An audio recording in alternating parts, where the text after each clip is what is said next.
Hi students, here's a new chapter for you that we are going to begin. Let's study and revise. Okay, so in order to encourage investment in the economy, the central bank may dash. Now they're saying कि अगर central bank को investment encourage करनी है economy में, then central bank will do what? Encourage मतलब increase करनी है, ठीक है? Investment increase कब होती है?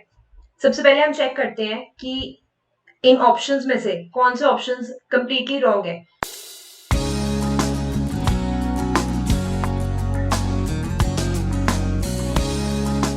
For example reduce the CRR and CRR को हम बाद में चेक करेंगे, पहले हम सिक्योरिटीज देखते हैं. अगर हम गवर्नमेंट सिक्योरिटीज सेल कर रहे हैं, if RBI is selling government securities in the open market to the public, ठीक है, पब्लिक को सेल कर रहे हैं मतलब पब्लिक को सिक्योरिटीज मिल रही है और पब्लिक से हमें कैश मिल रहा है, तो हमने कैश ले लिया पब्लिक से.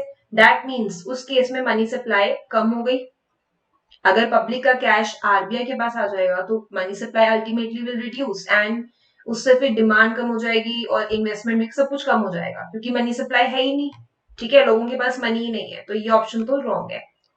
Next, increase the bank rate. अगर अब ये भी डायरेक्टली रॉन्ग क्यों है, बिकॉज अगर कमर्शियल बैंक्स इंक्रीज कर देंगे बैंक रेट को, that means public will get loans at a higher rate of interest. तो लोगों को लोन्स काफी एक्सपेंसिव लगेंगे, they will not go for loans, तो वो लोन्स नहीं लेंगे, उनको मनी नहीं मिलेगी, सर्कुलेशन भी कम हो जाएगी, मनी सप्लाई भी कम हो जाएगी. Right, now coming to these two points, reduce the CRR or increase the CRR. I have told you in my previous video also, CRR क्या होता है, वो रेट होता है जिसमें कैश रिजर्व रेशियो, वो रेट है जिसमें the commercial banks are required to keep the cash with the central bank, जिसमें कमर्शियल बैंक्स को सेंट्रल बैंक के पास कुछ पोर्शन रखना पड़ता है अपने कैश का. अगर ये CRR कम हो जाता है, इसका मतलब CRR रिड्यूस हो गया. इसका क्या इफेक्ट हुआ फिर, इसका मुझे ये इफेक्ट दिखेगा कि commercial banks are left with more money. Commercial banks के पास ज्यादा मनी है, इसका मतलब वो मोर लोन्स दे सकते हैं, लोन्स की अमाउंट इंक्रीज हो गई. अब जो भी कोई लोन मांगेगा उसे बहुत ही नॉर्मल रेट पे लोन मिल जाएगा. लोन ज्यादा हो गए, इसका मतलब मनी सप्लाई भी इंक्रीज हो गई. मनी सप्लाई इंक्रीज हो गई, इसका मतलब लोग अब ज्यादा से ज्यादा इन्वेस्टमेंट करेंगे क्योंकि उनके हैंड्स में ज्यादा मनी है. इन्वेस्टमेंट इंकरेज तब होती है जब मनी सप्लाई इंक्रीज होगा इकोनॉमी में, हर पर्सन के हैंड में कुछ मनी आएगी, ठीक है. If a person has money then he can think of investing it somewhere, right. So A is the correct answer, that is reduce the CRR. Banks are able to create credit many times more than the initial deposits through what? Okay, so for example यहाँ पे initial deposits हमारे पास 1000 है. मैंने एक example ले लिया कि एक बैंक के पास इनिशियल डिपॉजिट 1000 है और अब वो इस इनिशियल डिपॉजिट से कैसे क्रेडिट को क्रिएट करते हैं. अभी credit creation process we have studied in +1 I think, right. तो उस क्रेडिट क्रिएशन प्रोसेस में क्या होता है कि यहाँ पे 1000 के मनी से ये कैसे इसे 2 टाइम्स 10 टाइम्स इंक्रीज करते हैं, कैसे इसको एनहांस करते हैं. ये कैसे होता है, जैसे कि अगर किसी भी पर्सन को लोन लेना है किसी भी बैंक से, तो बैंक की एक कंडीशन होती है कि वो जो लोन की अमाउंट है वो उनके अकाउंट में डालेंगे और वो अकाउंट भी उनके अपने बैंक में होना चाहिए. सो व्हाट दिस इज, दे से कि हमारे ही बैंक में एक अकाउंट ओपन करवाओ, ठीक है. उस अकाउंट का भी इनको बेनिफिट होता है बिकॉज उस अकाउंट में ये लोन का अमाउंट ट्रांसफर करते हैं और उस लोन के मतलब जो जिस अकाउंट में ट्रांसफर कर रहे हैं उसमें ये इंटरेस्ट भी देते हैं, सेविंग अकाउंट जैसे है वो, तो उसमें इंटरेस्ट भी पे करते हैं एंड वो जो लोन जिस पर्सन को दिया है उससे इनको इंटरेस्ट भी मिलता है. तो ये एक ही अमाउंट में से, इस 1000 में से ही बहुत सारे और क्रेडिट क्रिएट कर लेते हैं थ्रू क्रेडिट क्रिएशन, ठीक है. लोन्स एडवांस कर करके ये अपने ज्यादा से ज्यादा अकाउंट्स ओपन करवा लेते हैं अपने बैंक में एंड अकाउंट्स ओपन करवाने से इनको अल्टीमेटली बेनिफिट होता है, right. So this is the reason कि क्यों बैंक्स को ये होता है कि हमारे बैंक में अकाउंट ओपन करवाओ, क्योंकि उनसे उनका क्रेडिट क्रिएशन बहुत टाइम्स इंक्रीज होता है, एनहांस होता रहता है. So advancing loans is the reason जिसके थ्रू ये बहुत ज्यादा क्रेडिट क्रिएट कर पाते हैं. Which of the following is related to barter system of exchange? Now I have used this word earlier also. कि डबल कोइंसिडेंस ऑफ वांट्स का क्या मतलब होता है, मतलब एक ही टाइम पे दो अलग अलग लोगों की वांट्स सेटिस्फाई होना। बार्टर सिस्टम में क्या होता है, for example I am having clothes and उस पर्सन के पास है समथिंग दैट आई वांट, जैसे कि राइस, ठीक है, तो हम दोनों एक्सचेंज कर लेंगे, हम दोनों की वांट्स एक ही टाइम पे फुलफिल हो गई। तो double coincidence of wants is a part of barter system. Common unit of value ये इसका पार्ट नहीं है, क्योंकि अगर मेरे पास कॉटन है या क्लोथ्स है, ठीक है, और उसके पास राइस है, तो राइस को हम मेजर करते हैं केजी में, क्लोथ्स तो नॉर्मली होते हैं, क्लोथ्स को हम केजी में लीटर में मेजर नहीं करते, तो ऑब्वियसली इनकी कॉमन यूनिट कभी भी नहीं होती। यही एक इशू आया था, that is why money was introduced, क्योंकि इसमें कॉमन यूनिट में नहीं हो पाता, ठीक है। लिमिटेड एक्सचेंज हो पाता है कैसे, बिकॉज अगर मेरे पास क्लोथ्स है, उसके पास राइस है, मुझे राइस चाहिए लेकिन उसको क्लोथ्स नहीं चाहिए, सो इस केस में एक्सचेंज नहीं हो पाएगा, ठीक है, because it is not necessary कि जो चीज मेरे पास है वो सामने वाले पर्सन को चाहिए हो। So this was another issue that was there in the barter system. So A and C both are correct, that means both A and C is my correct answer. Okay. In a hypothetical economy, Mrs. Sheena has deposited rupees 500 in a bank. ठीक है, 500 deposit हुए हैं bank में. If it is assumed that there is no other currency circulation in economy, then the total money will be what? Hypothetical का मतलब होता है imaginative situation. ठीक है, एजम्पशन है हमारी, हम कुछ एज्यूम कर रहे हैं, एक्चुअल में ये नहीं है, प्रैक्टिकली पॉसिबल नहीं है ये चीज जो इन्होंने लिखी है। हाइपोथेटिकल का मतलब ये होता है कि हम एक ऐसी सिचुएशन अपने माइंड में लेके आ रहे हैं जो एक्चुअली पॉसिबल नहीं है। तो यहाँ पे वो कह रहे हैं एक पर्सन ने 500 डिपॉजिट करे और हम ये एज्यूम कर रहे हैं कि और कोई करेंसी नहीं है पूरे इकोनॉमी में, ये तो इम्पॉसिबल है कि एक 500 के अलावा और कोई करेंसी नहीं है। That is why it is said कि एक हाइपोथेटिकल सिचुएशन है। तो टोटल मनी सप्लाई कितनी होगी, अभी मैंने बताया कि इस पर्सन की मनी के except this money no other currency is dealing in the market, तो ऑब्वियसली जो टोटल मनी सप्लाई है वो 500 ही रहेगी, क्योंकि और कोई पर्सन की किसी की मनी है ही नहीं इकोनॉमी में। So B is the correct answer. From the given set of statements, you need to choose the correct pair of statements. Correct pair मतलब हमें यहाँ पे बताना है कि किसका पेयर, किसकी एक्सप्लेनेशन यहाँ पे करेक्ट है। 4 गिवन है हमें, ये इसका पेयर है, ये इसका पेयर है, इन सबके पेयर्स आपको प्रोवाइडेड है, ठीक है। सो हमें करेक्ट पेयर चेक करना है। Okay, first is selective credit control. Selective credit control का मतलब होता है when RBI selects various instruments जैसे CRR, SLR, moral suasion, right, rationing of credit, ये सारे selective credit control के instruments होते हैं।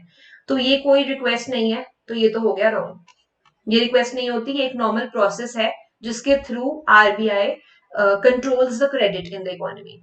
मॉरल इवेजन को हम मॉरल सुएशन भी बोलते हैं, this is a better word. Moral suasion का क्या मतलब होता है, it is a kind of request that is made by the RBI to the commercial banks. RBI commercial bank को कुछ रिक्वेस्ट करता है कि मतलब लोन ज्यादा नहीं देने लोगों को, क्योंकि हमें मनी सप्लाई कंट्रोल करनी है इकोनॉमी में, ठीक है। एंड लोन्स हम ज्यादा क्यों नहीं देंगे, क्योंकि अगर मनी सप्लाई कंट्रोल तब होगी अगर लोगों के हैंड्स में मनी नहीं होगी, तो right. So moral suasion is a kind of request, तो ये जो रिक्वेस्ट वाला पॉइंट था ये एक्चुअली इसके लिए था, ठीक है। सो इसकी एक्सप्लेनेशन भी रॉन्ग है। Margin requirement and rationing of credit. Rationing of credit I have told earlier also, rationing of credit में क्या है कि एक बाउंड्री सेट कर दी जाती है, एक स्टैंडर्ड सेट कर दिया कि इस स्टैंडर्ड से, जैसे ये मेरा अगर पूरा है सिस्टम लोन्स प्रोवाइड करने का, इससे इस वैल्यू से ऊपर नहीं जाना लोन प्रोवाइड करते टाइम, ठीक है। Maximum limit of loan when it is given to the commercial banks, कि इससे ज्यादा कुछ भी लेंड नहीं करना लोगों को, तो तब हम राशनिंग ऑफ क्रेडिट करते हैं, इसमें कोई ऑटोनॉमी की बात नहीं होती। So this is also not correct. Then is margin requirement. Margin requirement का क्या मतलब होता है, it is the difference between the current value of security offered for loan and the value of loan guaranteed. इसका मतलब है, for example I went to a bank to ask a loan of 10 lakhs, ठीक है, मुझे 10 lakhs का loan चाहिए, मैं bank के पास गई एंड मैंने उन्हें बोला कि ये मेरी सिक्योरिटी है। Now what they are asking is, वो पूछ रहे हैं कि अपनी सिक्योरिटी की वैल्यू बताओ, कितनी वैल्यू है। उन्होंने मुझे अपना रूल बता दिया कि वो लोन मुझे तब देंगे अगर मैं अपनी सिक्योरिटी 15 लाख की दूंगी सिर्फ तब मुझे लोन मिलेगा। इस केस में मार्जिन कितना हो जाएगा 5 लाख। ठीक है, मतलब एक्चुअल अमाउंट ऑफ लोन जो मुझे मिल रहा है और उसके अगेंस्ट जितनी सिक्योरिटी मैं दे रही हूँ उसके बीच की वैल्यू को हम मार्जिन बोलते हैं। डिफरेंस बिटवीन, ठीक है, ये difference word is important in this point. इस टॉपिक में डिफरेंस वर्ड इंपॉर्टेंट होता है, इसमें हम दोनों के बीच में डिफरेंस ही देखते हैं।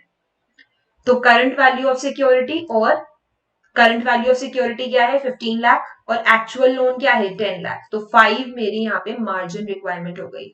इन केस बैंक मुझे ये बोले कि 10 लाख की अगर लोन वो मुझे तब देंगे अगर मैं उन्हें 8 लाख की सिक्योरिटी दूंगी। तो इस केस में सिक्योरिटी बहुत कम है, margin requirement is also less. तो this is the correct explanation जो कि कंप्लीटली एक्सप्लेन कर रहे हैं कि मार्जिन रिक्वायरमेंट क्या है। तो बैंक्स की ये एक रिक्वायरमेंट होती है। So this is the answer. C का third. This is my correct answer. Choose one of the correct alternatives given below. RBI does sterilization many times in past. More and more foreign currency has entered in the domestic market alternatives. Sterilization process I'll tell you in a further question. ठीक है, in the this is 31st question. After 2 questions I will tell you the whole process. अभी के लिए बस मैं आपको ये बता रही हूँ कि ये किससे रिलेटेड होता है। ये रिलेटेड होता है फॉरेन करेंसी से। जब फॉरेन करेंसी बहुत ज्यादा आ जाती है इकोनॉमी में तो उसको कंट्रोल करने के लिए आरबीआई ये प्रोसेस यूज करता है। ठीक है, so this is related to foreign currency, ये तो करेक्ट है। और sterilization many times in past की गई है ऐसा कुछ नहीं है, बिकॉज ये एक बहुत ही रेयर कॉन्सेप्ट है। ठीक है, which RBI can use in case of like very very urgency. In case of urgency ये प्रोसेस यूज होता है। तो ये ऐसा हम नहीं कह सकते कि बहुत बार यूज हुआ है पास्ट में। ठीक है, सो इस केस में ए इज मतलब assertion is correct and assertion is false and reason is correct. That is option number D is the correct answer. Identify the items which are included in demand deposits. Demand deposit का मतलब होता है जो मैं at a particular point of time demand कर सकती हूँ। जैसे कि मुझे कैश विड्रॉ करना है तो मैंने अपनी कैश विड्रॉल वाली जो स्लिप है मैंने उसमें 10,000 20,000 30,000 लिख दिया। ठीक है, डिमांड डिपॉजिट का मतलब होता है on demand. On demand commercial bank को ये मनी मुझे देनी पड़ेगी। अगर public, if I am public, I am a part of public and मैं गई कैश विड्रॉ करने, तो ये डिमांड डिपॉजिट का मतलब है कि मुझे ऑन डिमांड पैसे मिल जाएंगे। ठीक है, एंड ये जो डिमांड डिपॉजिट का पार्ट है ये किस केस में हो सकता है, सेविंग बैंक के केस में होता है एंड करंट अकाउंट के केस में होता है। सेविंग अकाउंट कौन सा होता है, जो हाउस होल्ड्स के लिए होता है, हाउस होल्ड कह सकते हो, या फिर जॉब्स एंड ऑल वाले लोगों के लिए कह सकते हो, a person who is doing a job he can open a saving account. Current account particularly businessman के लिए ही होता है, बिकॉज ये फैसिलिटी क्यों दी जाती है इन्हें, इसमें ये होता है कि businessman can withdraw and deposit many times in a day. Bar bar withdraw deposit होता है, तो इसके लिए ये है करंट अकाउंट। ठीक है, सो करंट अकाउंट और सेविंग अकाउंट में ये फैसिलिटी होती है। That is option number B 1 and 4। ठीक है, सेविंग अकाउंट में भी हम कभी भी जाके पैसे विड्रॉ कर सकते हैं, करंट अकाउंट में भी, right. But now coming to the remaining 2 options. Fix deposit क्या होता है, for a particular period of time, 3 years 5 years 10 years ऐसे कुछ। एंड ये जो पोस्ट ऑफिस सेविंग्स अकाउंट होता है इसमें भी ऐसे ही होता है, for a particular time period के लिए होता है ये। इसमें हम ऐसे नहीं कर सकते कि जैसे ही हम जाए हमें पैसे मिल जाएंगे। इसमें भी your money will get blocked for some time and you will get your money back after the maturity of that period.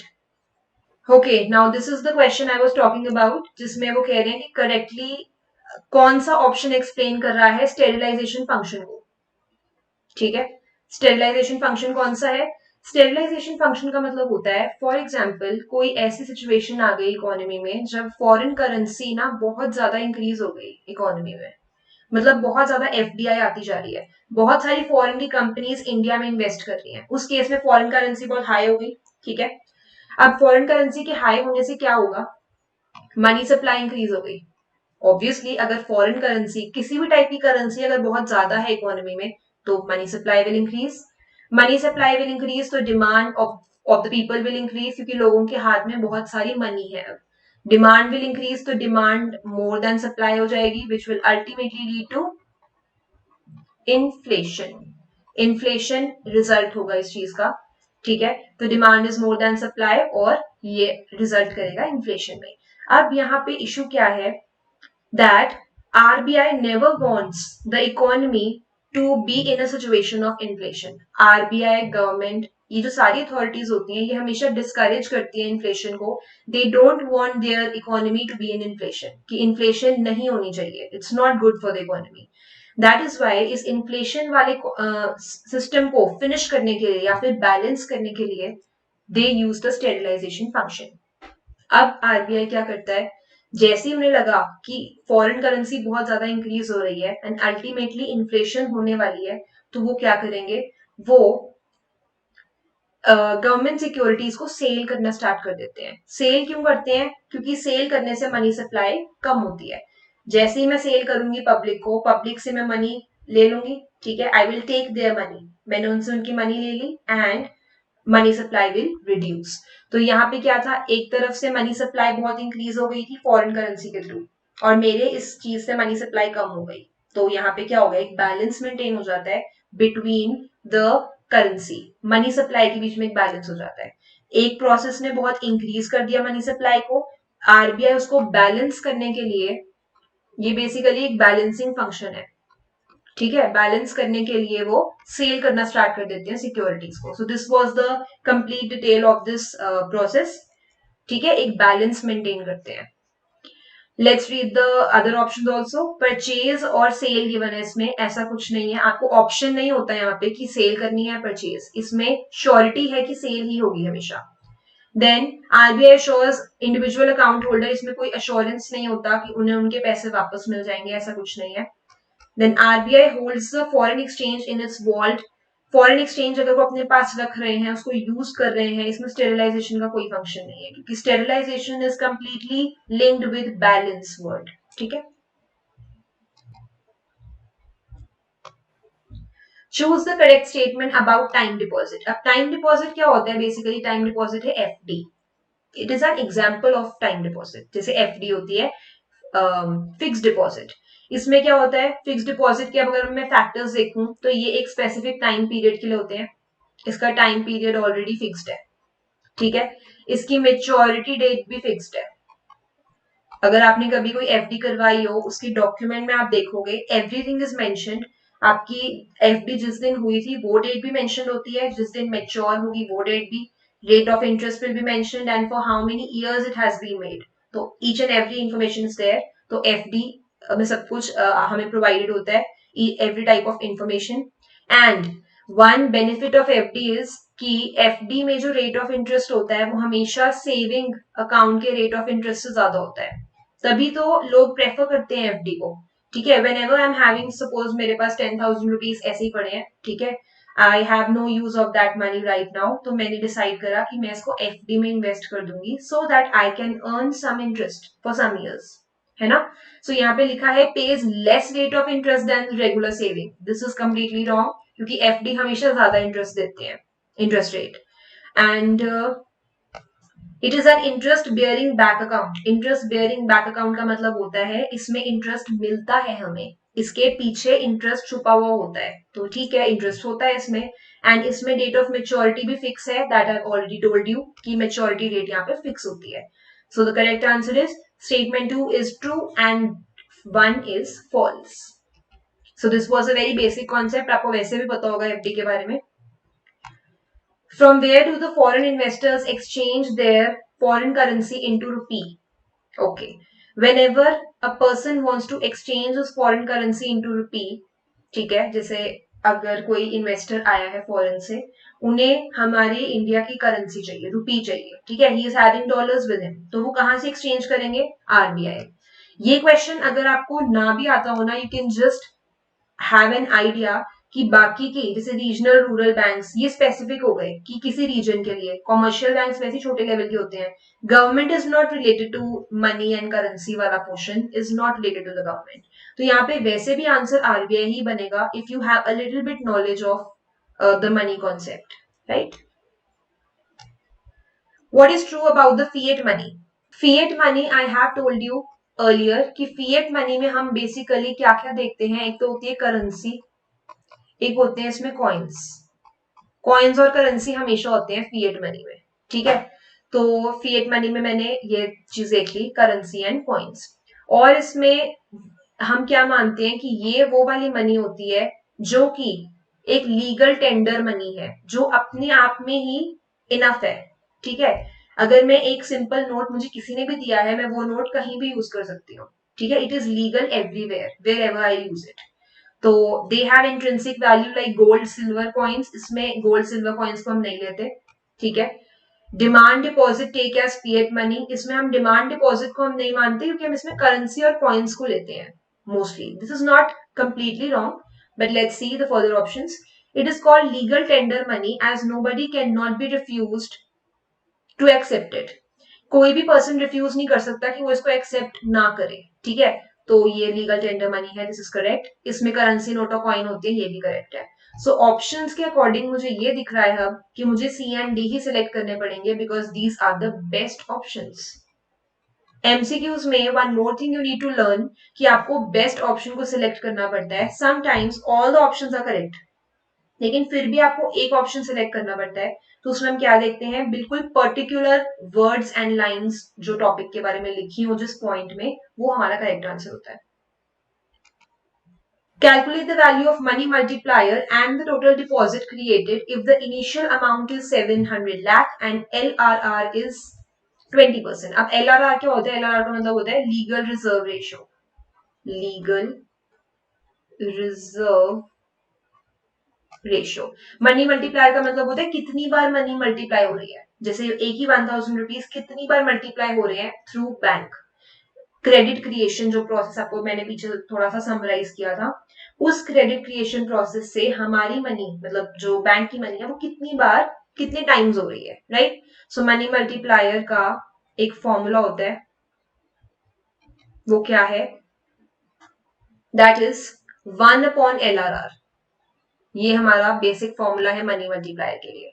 इसमें मैं क्या करती हूँ, 1/LRR मतलब 1/20%।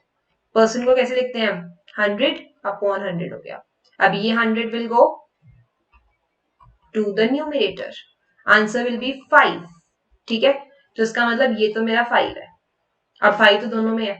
लेट्स सी फर्दर कि आगे उन्होंने क्या पूछा है। आगे वो कह रहे हैं कि इनिशियल अमाउंट ना, जो इनिशियल अमाउंट जैसे इनिशियल डिपॉजिट जो है गवर्नमेंट आरबीआई के पास वो 700 लाख है। तो now you have to tell the total deposit कि उसने कितना डिपॉजिट क्रिएट कर लिया। आप डायरेक्ट भी कर सकते हो। इनिशियल डिपॉजिट अगर 700 है बैंक के पास, उनकी मनी 5 टाइम्स हो गई है, 5 टाइम्स मल्टीप्लाई हो चुकी है। 5 टाइम्स कैसे पता चला, थ्रू माई आंसर। मैंने निकाला अभी ये 5 मनी मल्टीप्लायर, तो मैंने 700 इंटू 5 कर दिया, my answer will be equal to 3500 lakh. इसका मतलब शुरू में बैंक के पास 700 लाख थे, उन्होंने लीगल रिजर्व रेशियो की हेल्प से, मतलब 20 लीगल रिजर्व रेशियो भी क्या है हमारी, सीआरआर एंड एसएलआर, उसकी हेल्प से इन्होंने बैंक ने मनी को 5 टाइम्स मल्टीप्लाई कर दिया एंड वो 700 लाख 3500 लाख बन गए। And you also have another formula for this, या तो 700 इंटू 5 डायरेक्ट कर दो, या फिर एक और फॉर्मूला यहाँ पे, initial amount upon LRR. So initial amount upon LRR ये भी कर सकते हैं हम। इनिशियल अमाउंट 700 है यहाँ पे एंड एलआरआर है 20%। इसको सॉल्व करके भी you will directly get 3500। So depends on you, आपको जैसे इजी लगता है वैसे कर लो। Okay, next is bank money is that money which is dash. Bank money कौन सी होती है, printed by the RBI? No, हम ये नहीं कह सकते। मनी, हाँ, अगर सिंपल मनी हो तो वो प्रिंटेड बाय द आरबीआई, सारी money printed by the RBI है। बैंक मनी स्पेसिफिकली ये नहीं कह सकते कि ये प्रिंटेड बाय द आरबीआई ही है। गवर्नमेंट तो कोई मनी प्रिंट वैसे ही नहीं करती। Generated in the form of credit creation, ऐसा भी कुछ नहीं है। बैंक मनी एक नॉर्मल मनी है जो बैंक के पास है। सो ये यहाँ पे आएगा none of the above, right. अब इसमें स्टूडेंट्स को हो सकता है लगे कि इसका आंसर सी है। बैंक मनी एक्चुअली मैंने आपको बताया नॉर्मल मनी है जो बैंक के पास है, in their vault, vault cash कह सकते हैं उसको हम, but it is not specifically out of any three, इन तीनों में से कुछ नहीं है। Okay, now again we have assertion reason. Demand deposits are considered as a convenient mode of payment for execution of high value transaction. अब यहाँ पे डिमांड डिपॉजिट मैंने आपको अभी समझाया था कि क्या होता है जब मैं ऑन डिमांड जा रही हूँ. अगर मैं बैंक में गई एंड मैंने उनको ऑन डिमांड बोल दिया कि मुझे मेरे अकाउंट से 10,000 चाहिए, 20,000 चाहिए, ठीक है. तो जो डिमांड डिपॉजिट होते हैं ना वो हमेशा एक लो या फिर एक मीडियम वैल्यू ट्रांजेक्शन के लिए होते हैं. I can not go to the bank and say कि मुझे 1 लाख दे दो मेरे अकाउंट से. No, because there is a specific limit for demand deposits. Demand deposit में हम बहुत ज्यादा हाई वैल्यू नहीं मांग सकते बैंक से जाके, तो हाई वैल्यू के लिए ये नहीं होते कन्वीनियंट. ठीक है. Demand deposit are non withdrawals against issue of cheques and other similar instruments of payment. अब डिमांड डिपॉजिट क्या है? They are non withdrawals against issue of cheque. Demand deposit में सब कुछ आ जाता है, चेक भी आ जाता है, कोई भी और सिमिलर इंस्ट्रूमेंट्स ऑफ पेमेंट भी आ जाते हैं, राइट. एंड डिमांड डिपॉजिट में हम ये भी ले सकते हैं, जैसे हम अगर कैश की जगह अगर हम डिमांड डिपॉजिट वाला एक डॉक्यूमेंट होता है अगर हम उसको भी अपने पास रख लें, that is also considered as cash. तो यहाँ पे इनको हम नॉन विड्रॉल्स भी बोलते हैं कि अगर मुझे पैसा डिपॉजिट विड्रॉ नहीं करना है बट मैं चेक को इश्यू कर रही हूँ, so that is also demand deposit. ठीक है. So A is false and R is true here. Supply of money is dash. Supply of money का मतलब है ये जो मनी सप्लाई होगी इकोनॉमी में. तो क्या मैं ये एक दिन एक पर्टिकुलर पॉइंट भी देखती हूँ सिर्फ? No, every day, after every 6 months, after every year, ठीक है, आफ्टर एवरी क्वार्टर. तो ये क्या है? ये फ्लो वेरिएबल है क्योंकि इसको मैं एक पर्टिकुलर पॉइंट ऑफ टाइम पे नहीं देखती. ये over a period of, this is the most important word और phrase for supply of money. Period of time तक मैं इसको देखती रहूंगी, over a period of time. Money as standard of deferred payment led to the emergence of what? Deferred payment का मतलब होता है फ्यूचर में ट्रांजेक्शन करना.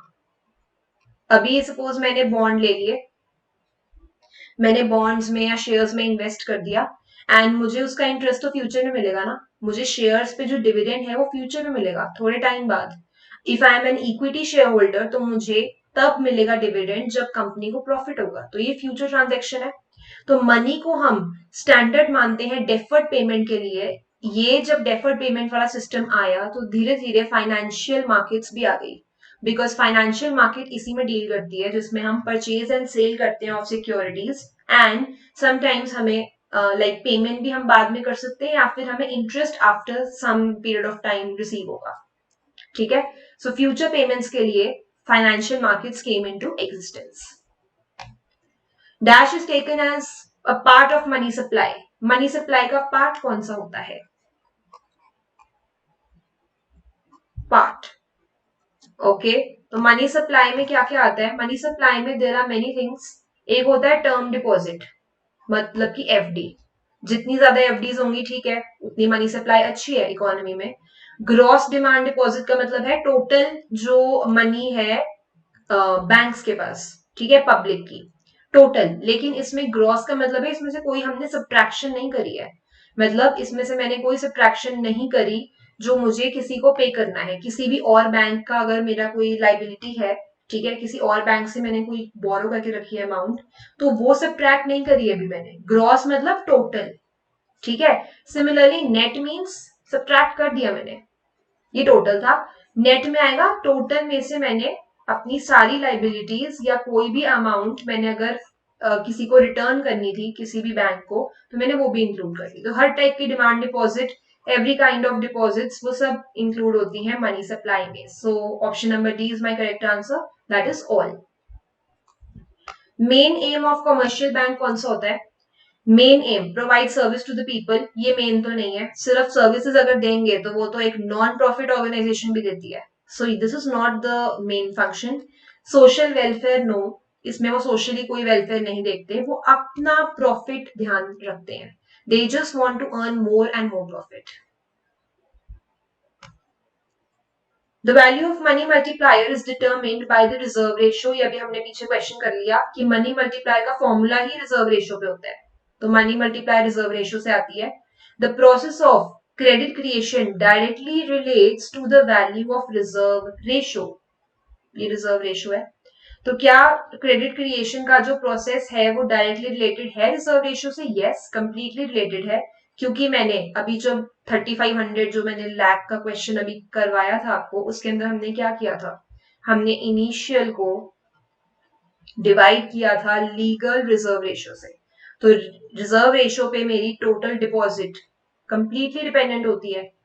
टोटल डिपॉजिट जो बैंक ने क्रिएट किए हैं at a point of time, तो वो जो डिपॉजिट्स हैं वो कंप्लीटली डिपेंड करते हैं एलआरआर पे। So yes, both the statements are completely true. Next is full bodied money is the money whose money value and commodity value are dash. अब actually क्या होता है, अब आजकल हम फिएट मनी में डील करते हैं। Fiat money that we have I have explain earlier, उसमें करेंसी और कॉइन्स आते हैं, राइट। पहले कौन सी मनी होती थी? Full bodied money. Full bodied money at the time of Britishers, ये तब की बात हो रही है। फुल बॉडीड मनी का मतलब था कि जैसे उस टाइम पे कोई अगर सिल्वर या गोल्ड का कॉइन होता था, तो जितने गोल्ड या जितने सिल्वर से वो कॉइन बना है ना, उस कॉइन की उतनी ही वैल्यू होगी, ठीक है। सपोज किसी भी एक कॉइन में अगर 1 ग्राम गोल्ड यूज हो रहा है, तो उसकी जो वैल्यू है वो उतनी रहेगी जितनी एक्चुअल में 1 ग्राम गोल्ड की वैल्यू होती है, ठीक है। कमोडिटी वैल्यू और उसकी मनी वैल्यू दोनों सेम है। कमोडिटी मतलब जिस चीज से वो बना है, जैसे गोल्ड की वैल्यू और उसकी जो मॉनिटरी वैल्यू है, दोनों सेम होगी। बट आजकल ऐसा नहीं होता। फिएट मनी में कोई भी कॉइन अगर सिल्वर का बना है, तो सिल्वर कॉइन में कितना सिल्वर यूज हो रहा है वो हम कंसिडर नहीं करते, हम सिर्फ उसकी मॉनिटरी वैल्यू देखते हैं, ठीक है। So nowadays we don't consider the commodity value.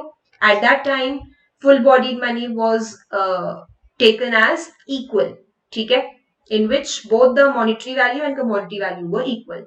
Which of the following leads to increase in AD? Aggregate demand किसमें increase हो रही है? Okay, let's see. Fall in imports, imports में फॉल होना मतलब पहले मैं बहुत ज्यादा परचेज करती थी फॉरेन से। इम्पोर्ट का मतलब यही होता है परचेज करना। मैंने अब फॉरेन से परचेज करना कम कर दिया, मैं अपनी कंट्री से ही परचेज करती हूँ अब। दैट मीन्स मेरी डिमांड इंक्रीज हो गई। Increase in investment expenditure, investment increase हो गई, गवर्नमेंट की इन्वेस्टमेंट हो गई आरबीआई में, या फिर पब्लिक की इन्वेस्टमेंट हो गई इन द इकोनॉमी, उससे एग्रीगेट डिमांड डेफिनेटली इंक्रीज होगी because economy is in a very good position.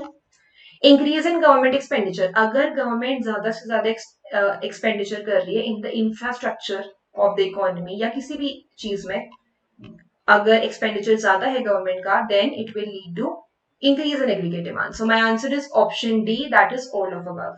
Aggregate demand का एक मैं मीनिंग भी बता देती हूँ। AD means aggregate demand.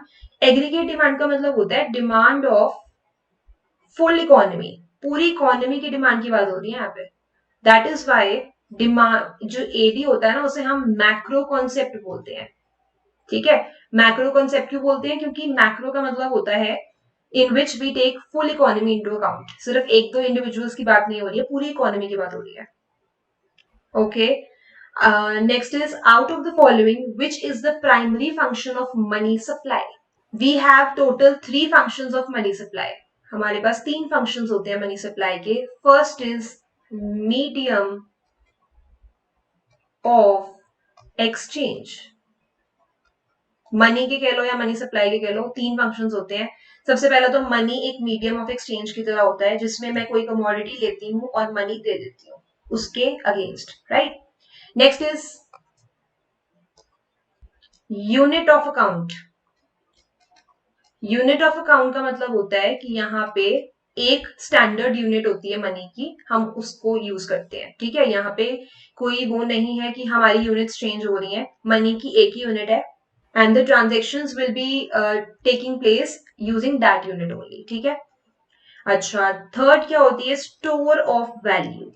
Store of value I told you कि स्टोर ऑफ वैल्यू में हम क्या करते हैं। For example, I have kept some money in my lockers, ठीक है। घर पे हमने लॉकर्स में कुछ मनी रखी है स्टोर करके, उस मनी में एक वैल्यू स्टोर्ड है, ठीक है। अगर मेरे पास टोटल 7-8 नोट्स हैं 2000 के, तो उन नोट्स में एक वैल्यू स्टोर्ड है।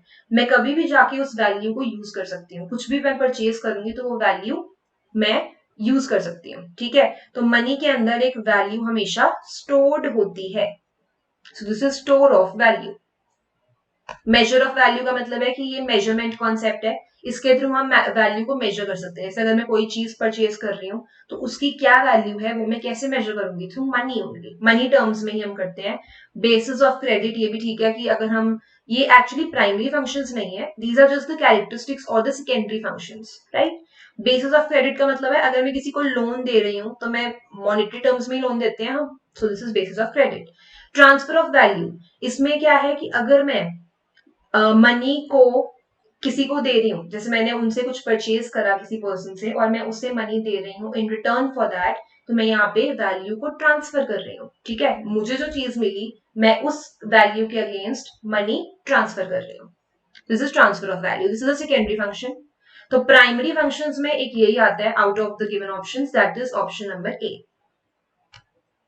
If you have 5 meter cloth and you want wheat against it, 5 meter cloth है हमारे पास और मुझे वीट चाहिए उसके अगेंस्ट, ठीक है। I have told this concept many times, मैंने क्लॉथ और राइस का एग्जाम्पल लिया था, तो वही सेम है, हमें वीट चाहिए। Then how much wheat you should get, अब हाउ मच का क्वेश्चन अराइज जब होता है ना, this is the main issue. अब ये नहीं पता, दोनों की वैल्यू डिफरेंट है। 5 मीटर क्लॉथ, क्लॉथ को तो मैंने मीटर में देख लिया, लेकिन मैं वीट को मीटर में नहीं मेजर कर सकती। सो यहाँ पे मेजरमेंट की प्रॉब्लम है, मैं मेजर नहीं कर पा रही हूँ कि वैल्यू क्या है।